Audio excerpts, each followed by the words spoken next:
अमिताभ जी, मैं बार बार सऊदी अरब की बात इसीलिए कर रही हूं क्योंकि प्रोजेक्ट फ्रीडम जो डोनाल्ड ट्रंप कह रहे थे कि हुर्मुज़ को खुलवाने के लिए जो शुरू किया, उसके लिए सऊदी ने अपनी फोर्सेस देने से मना कर दिया है। सऊदी जो मोहम्मद बिन सलमान है, उनकी बात अरगची से हो रही है और इसके साथ साथ जो पुराने उनके टाइज हैं उसका भी हवाला बार बार दिया जा रहा है। तो ये सारी चीजें तो बार बार आ ही रही है ना। और इसके साथ साथ ये जो सऊदी के साथ रिलेशन को लेकर जिस तरीके से रिजवी जी भी कह रहे हैं कि अच्छे रिलेशन है।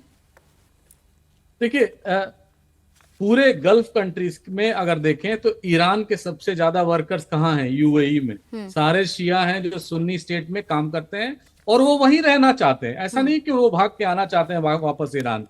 कुछ ऐसी स्थितियां हो गई थी, कहा जा रहा था कि यूएई उनको वापस कर रहा है, लेकिन अभी भी वो वापस नहीं आए हैं। दूसरी बात, संबंध सऊदी अरेबिया के ईरान से बिगड़े थे 2015-16 में। कुछ घटनाएं वहां हुई थी, उसके बाद चीन ने उनकी दोस्ती कराई थी, सुलह कराई थी। उनके संबंध अगर नॉर्मल नहीं थे, लेकिन डिप्लोमेटिक संबंध स्थापित हो गए थे। बेसिक आइडियोलॉजिकल डिफरेंस है सऊदी अरेबिया और ईरान में। अगर वो होर्मुज में अपनी सेना नहीं देना चाहते, उसका सीधा कारण है कि वो किसी भी तरह से इस होर्मुज को इन्वॉल्व, जिसको अमेरिका ने बंद करवाया या अमेरिका ईरान ने बंद करवाया, उसमें सऊदी अरेबिया अपना कमिटमेंट नहीं करना चाहता। वो यही चाहता है कि होर्मुज जो लड़ाई के पहले था वैसी स्थिति हो जाए। लेकिन ईरान में इस समय स्थिति क्या है मैं बताऊं। बहुत दुष्प्रचार चल रहा है, भारत के प्रति दुष्प्रचार है। कई सारे बातें ऐसे बोले जा रहे हैं। मैं पिछले 10 दिनों पहले एक जगह विदेश में ईरानी डेलीगेशन से मिला, तो वहां तो ऐसी ऐसी बातें कह रहे थे भारत के बारे में कि वो दुष्प्रचार ही लग रहा था। मैंने उनको फैक्ट से दिखाया तो वो क्लियर नहीं हो रहा था। तो ईरान जो इस समय कह रहा है या ईरान की मीडिया में जो है, सोशल मीडिया में जो आ रहा है, वो बहुत भ्रामक है और दुष्प्रचार है। लेकिन मैं ये भी बता दूं कि सऊदी अरेबिया ही सबसे ज्यादा सफर कर रहा है। अगर बाबेल मंदेब को भी बंद किया गया तो सऊदी अरेबिया सफर करेगा। लेकिन सऊदी अरेबिया और ईरान की जो अपनी पुरानी डिफरेंसेस हैं, उनको रिजॉल्व करने के लिए इस समय वो बेटर ग्राउंड नहीं हो सकता है। मुझे तो ये लग रहा है कि ट्रंप ये भी चाहते हैं कि कहीं ना कहीं जब हॉर्मुज नहीं खुलेगा तो ये बात जितने भी जीसीसी कंट्रीज हैं उनको इन्वॉल्व किया जाए इस वॉर में। एक फैक्ट तो ये भी है ना सर, सऊदी का डेलीगेशन गया भी था, आयतुल्लाह अली खामेनेई के जो फ्यूनरल हुआ था उस पर गया भी था जी, और वो गया भी था। और ये जो इंफॉर्मेशन आ रही थी कि यमन में बॉम्बिंग किया गया था सना एयरपोर्ट पे, बाद में होदेदा में उनको उतारा गया था। आप उसके विजुअल्स देख लीजिए, उसमें कोई भी बीमार आदमी नहीं है। सारे स्वस्थ लोग हैं, सारे मिलिट्री फटीग में हैं, या जो सना के हुती रेबल्स जिस तरह मिलिट्री फटीग में रहते हैं वो थे। तो ये, और वो वहां गए थे 20 दिनों के लिए। आखिर मातम कुर्सी 20 दिनों के लिए वहां के हो नहीं रही थी। 20 दिनों तक वो क्या कर रहे थे, किससे मीटिंग कर रहे थे, ये सारी चीजें जो इनके तह में है।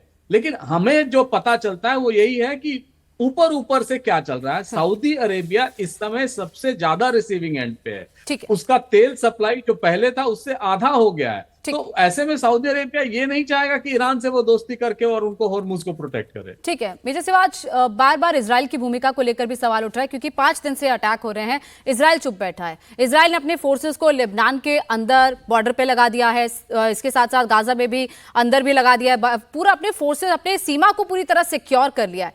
क्या इजराइल आने वाले दिनों में अटैक करेगा? क्योंकि नेतन्याहू की भी एक विजिट थी जो अगले हफ्ते इस सैटरडे ही होनी थी यूएस में, लेकिन वो भी पोस्टपोन हो गई है। तो इस वक्त क्या चल रहा है नेतन्याहू के दिमाग में, इजराइल के दिमाग में? बिल्कुल, देखो गोयनका, इससे पहले मैं एक सऊदी का बताऊं कि सऊदी अरेबिया का इंटरेस्ट है उसका ऑयल जाना चाहिए। जो ईस्ट वेस्ट पाइपलाइन है वो रेड सी में खुलती है, और अगर होती रेबल वहां पर सक्रिय हो गए तो फिर वहां से ऑयल नहीं जा पाएगा और पूरी वर्ल्ड की इकोनॉमी में फर्क पड़ेगा। 12% वहां से भी जाता है, जो कि एक रेड सी से स्वेज कैनाल से होते हुए।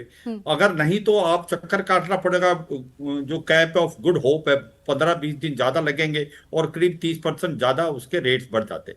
अब बात आती है इजराइल की। देखिए, अगर आप इजराइल की तरफ देखें कि अगर कोई देश नहीं चाहता कि ये एमओयू सक्सेसफुल हो, वो इजराइल है। अमेरिका भी लड़ाई नहीं चाहता दोबारा हो, ईरान भी नहीं चाहता, ईरान की इकोनॉमिक कंडीशन अच्छी नहीं है, मगर इजराइल चाहता है ये लड़ाई दोबारा स्टार्ट हो। उसके अपने रीजन है, नेतन्याहू को मालूम है अगर वो हार्ड स्टांस दिखाएंगे तो अक्टूबर के इलेक्शन में उनके थोड़े बहुत जीतने के चांसेस हैं। अगर लड़ाई रुक जाती है तो फिर उनके रिजल्ट जो हैं उल्टे हो सकते हैं और उनको जेल में भी जाना पड़ सकता है, करप्शन चार्जेज। तो सच्चाई यह है कि इजराइल चाहता है लड़ाई दोबारा स्टार्ट हो, तो इजराइल के पक्ष में है। और इजराइल लेबनान से और गाजा पट्टी से और सीरिया से निकलने वाला नहीं, चाहे अमेरिका कितना ही प्रेशर डाले। अभी क्या सर वेट एंड वॉच की सिचुएशन में है? इजराइल? बिल्कुल, वो इसलिए है, वो ये देख रहा है कि सिचुएशन, क्योंकि उस असला कम है अमेरिका और इजराइल के पास भी।